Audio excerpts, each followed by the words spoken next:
Hi friends, இப்போ நம்ம Pandya stores பார்க்க போகிறோம். பாண்டிய ஸ்டோர்ஸில் சோக கடையில் முத்தெடுக்கலான்னு சொல்லிட்டு புருஷனும் பொண்டாட்டி சோக கடையில் மூழ்கிட்டாங்க. சரி போதும் மீண்டு வாங்கப்பான்னு சொல்லிட்டு ஆறுதல் சொல்லியாச்சு. அதோட கையோட சபதம் ஒன்று எடுக்கிறாரு. யாருன்னு பார்க்குறீங்களா? நம்ம செந்தியில் தாங்க சொல்கிறேன். நான் கண்டிப்பாக இதுக்குன்னு நான் படித்து கவர்மெண்ட் வேலைக்கு போவேன்னு சொல்லிட்டு சமாதானம் பண்ணுறாரு நம்ம மீனாவை. சரி இப்போதைக்கு சமாளிக்கிறதுக்கு ஒன்று சொன்னார் அப்படின்ற மாதிரி ஆயிடுச்சு. அவர் ஆல்ரெடி படிச்சிருக்காரு. ஆனால் கவர்மெண்ட் எக்ஸாமுக்கு படித்து எப்படியாவது கவர்மெண்ட் வேலை வாங்க வேண்டாரு. உங்கள் அப்பாவுக்கு அதுதான் ஆசை, நான் வாங்கி காமிக்கிறேன் அப்படின்றாரு. சோகத்திலேயே மீனாவுக்கு ஆறுதல் சொல்லிட்டு கூட்டு வந்துட்டாரு.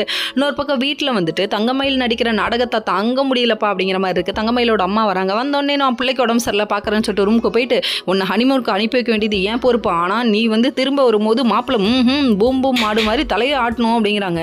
நல்லா ட்ரைனிங்மா, நல்லா வளர்த்து வச்சிருக்க வனரோசா அப்படிங்கிற மாதிரி இருக்குது. இதெல்லாம் ஒரு பக்கம் இருக்க சொல்லி கொடுக்கறதுக்குன்னு இந்த மாதிரி ஒரு அம்மா கிடைச்சாங்கன்னா பொண்ணோட வாழ்க்கை ஒவ்வொன்றும் ஓஹோன்னு போயிடும் அப்படிங்கிற மாதிரி தான் இருக்குது. ஃப்ரீ அட்வைஸ் கேட்டால் கேளுங்க, கேட்காட்டி போங்க அப்படிங்கிற மாதிரி இருக்குது. நம்ம தங்கமயிலோட அம்மா வெளியில் வந்துட்டு பாண்டியன்ட்ட வந்துட்டு இல்லை இவங்க ரெண்டு பேர்த்தையும் ஹனிமூனுக்கு வெளியே எங்கேயாவது அனுப்பி வைக்கலான்னு விஷயத்த சொல்ல, அமௌண்ட்டெல்லாம் பெருசாக அதிகம் ஆகாதுங்க, அனுப்பி வைக்கலாங்கன்னு சொல்லிட்டாங்க. அனுப்பி வைக்கிற பிரச்சனை இல்லைங்க, சரவணனுக்கு லீவு கிடைக்கணும்னு கோமதி அம்மா விஷயம் சொல்கிறாங்க. 2 நாள் லீவை போயிட்டு வர சொல்லுங்கன்னு சொல்லிட்டு இங்கே சொல்லிட்டாங்க. சரின்னு சொல்லிட்டு வீட்டில் ஒரு பக்கம் பர்மிஷன் வாங்கிட்டாங்க.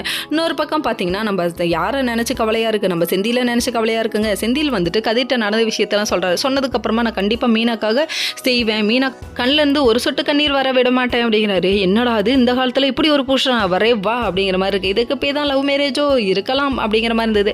அதுக்கப்புறம் பார்த்தீங்கன்னா நம்ம கதிர் என்ன சொல்கிறாருன்னா, நான் கண்டிப்பாக ராஜுக்காக இது பண்ணி தான் ஆகணும் அப்படிங்கிறாங்க. 2 பேரும் மாற்றி இவங்க பொண்டாட்டிக்கு பண்ணுவீங்கன்னு நினைக்கிறாங்க. Very good, all the best சொல்லி கை குளிக்கிறாங்க. Okay friends, next video